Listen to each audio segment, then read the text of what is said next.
तो चलिए मैं आपको मेरे रेकमेंडेड 5 शेयर्स बताऊंगा जो आप बेस्ट टू बाय आप खरीद सकते हो।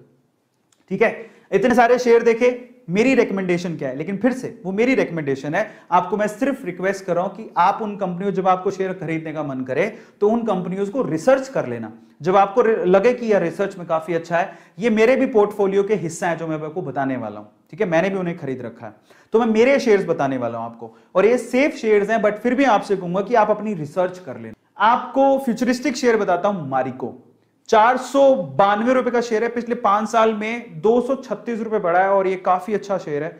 आईटीसी इसलिए रेकमेंड, मतलब उनके लिए रेकमेंडेड है जिनको डिविडेंड से मतलब होता है, अदरवाइज इसका शेयर प्राइस तो 150 से लेके 250 में डोलता रहता है, इससे ऊपर कभी जाता नहीं है। पहला मेरी तरफ से रिकमेंडेशन है। अब आते हैं बैंकिंग सेक्टर, तो मैं आपको सेफ सेक्टर बता रहा हूं, एफएमसीजी सेक्टर सेफ, वहां पैसा लगा सकते हो, पैसा डूबेगा नहीं। बैंकिंग सेक्टर मेरा फेवरेट शेयर है आईसीआईसी बैंक। इसका पी रेशो काफी कमी है, एक तरह से कमी कर लेंगे, 23 का ही पी रेशो है, जो ठीक है। आरओई इसका ठीक है 13 का, और ये फ्यूचरिस्टिक वे से आप कोई भी कहेगा आपको आईसीआईसी बैंक में आप अपना थोड़े बहुत शेयर खरीद के रख सकते हो, काफी अच्छा है। 5 साल में 419 रुपए ऊपर चढ़ गया ये शेयर, ये मेरा रेकमेंडेड शेयर है। तीसरा है पावर सेक्टर, जहां पे आपको बोलूंगा सेक्टर थोड़ा रिस्की है, लेकिन काफी अच्छे रिटर्न मिलने के चांसेस इसीलिए है क्योंकि पावर की जरूरत पड़ेगी, बिजली सबको चाहिए, लेकिन प्रॉब्लम क्या हो रही है, प्रॉब्लम ये है कि हमारे जो रिसोर्सेज हैं, फ्यूल रिसोर्सेज जिससे आप बिजली पैदा करते हो, संसाधन है ना, जो चीजें वो धीरे धीरे कम होती जा रही, कोल भी धीरे धीरे कम होते जा रहा है, तो अब रिन्यूएबल रिसोर्सेज पे जा रहे हैं लोग। बिजली तो अब सबको चाहिए, और धीरे धीरे जनसंख्या भी बढ़ रही है, तो उसकी पूर्ति कैसे करें। और अभी तो क्योंकि अगर आपको प्रोग्रेस करना है, डेवलपमेंट चाहिए, तो आपको गांव गांव तक बिजली पहुंचानी पड़ेगी, जो कि अभी तक भी बहुत सारे गांव में पहुंची नहीं है।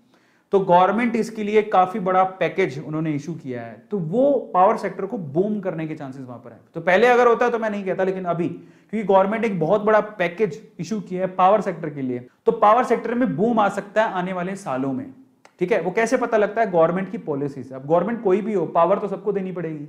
इन दैट केस 2 शेयर्स हैं, एक तो है अडानी पावर जो काफी अच्छा प्रोग्रेस कर रहा है, 5 सालों में 118 रुपए बढ़ गया। एक और बढ़िया फंडामेंटली स्ट्रॉन्ग शेयर है टाटा, जिसके टाटा का नाम जुड़ जाता है तो वो शेयर तो काफी अच्छा है ही। टाटा पावर 125 रुपए का शेयर है, पिछले 5 सालों में 51 रुपए की ग्रोथ है, लेकिन इन दोनों चीजें पॉजिटिव है। ठीक है, सॉरी पी तो कम होना चाहिए, 38 का पी है, आरओई 5 का ही है, बट एटलीस्ट अडानी से आरओई बेटर है। ठीक है, और फाइनली चौथा शेयर मैं आपको लेके आया हूं यहां पर ई व्हीकल के हिसाब से। इन दैट केस मैं आपको 2 शेयर्स यहां रेकमेंड करता हूं। महिंद्रा एंड महिंद्रा मात्र 808 रुपए का शेयर है, पिछले 5 सालों में 136 का ही उसने ग्रोथ दिया है, बट आने वाले सालों में आपको बहुत अच्छा रिटर्न देगा। ये मेरे पोर्टफोलियो में है, ये सारे शेयर्स मैंने भी खरीद के रखे हैं, इसलिए बोल रहा हूं। पी रेशो 22 है, ठीक है, आरओई भी ठीक है, लेकिन ये काफी फंडामेंटली स्ट्रॉन्ग है, और जब ई व्हीकल्स आएंगे तो इसका मेन रोल होगा। और इसके अलावा IEX, Indian energy exchange, India number 1 power exchange. ठीक है, सो ये आईईएक्स है, आप इसको रेकमेंड कर सकते हो, महिंद्रा को भी रेकमेंड कर सकते हो। तो अगर आप ई व्हीकल के पॉइंट ऑफ व्यू से देखो तो ये 2 शेयर्स मैं आपको रेकमेंड करूंगा, बट फिर से मैं कहता हूं आप अपनी रिसर्च कर लेना, ये मेरे फेवरेट है। फाइनली आईटी सेक्टर पर आते हैं, तो मैंने ऐसे सेक्टर ही पकड़े हैं जो कि सेफ हैं, जिसमें आप पैसा लगाओगे तो आप ऐसा नहीं कि पैसा डूब जाएगा, सेफ है। फाइनली मेरी तरफ से विप्रो, आईटी सेक्टर में से विप्रो को पकड़ो। टीसीएस बहुत महंगा है, इंफोसिस बहुत महंगा हो गया है, एचसीएल भी इससे ज्यादा ही प्राइस का है।